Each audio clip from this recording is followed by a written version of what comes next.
మావా ఎరా భారీగా లెక్కలేస్తున్నట్టున్నావు. ఏం లేదురా, ప్రతి రెండుకి ఎంత సంపాదించానో లెక్కేస్తూ ఉంటా.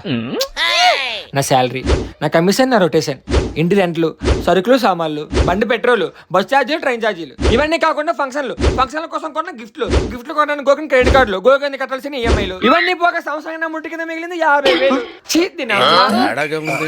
అందాజుగా నెలకి ఎంత సంపాదిస్తారా? 60,000 రా. 60,000?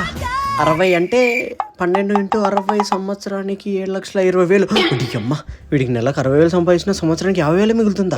జాబ్ లేనప్పుడు డబ్బులు కనిపించేవి కాదు, జాబ్ ఉన్నప్పుడు కనిపిస్తున్నాయి కానీ మిగలడం లేదు.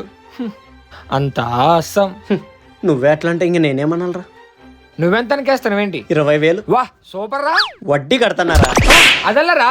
వచ్చే 20,000 సరిపోదు. అవసరానికి అప్పు కావాలి, వడ్డీ కనపడదు. కట్టడానికి డబ్బులు కావాలి, తీసుకున్న అప్పు కంటే వడ్డీనే ఎక్కువ ఉంటుందిరా. దరిద్రం. బాధపడకరా.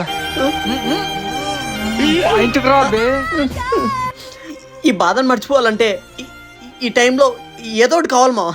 బండి ఫామ్లోకి వచ్చింది. చుక్క పడందే మన బాధ తగ్గదురా. కరెక్టే. నేను ఎవరితో అమౌంట్ సెట్ చేసుకుంటా, వెళ్ళిపోతాం.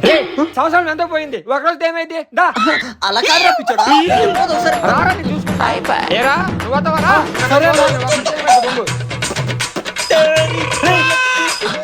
సూపర్.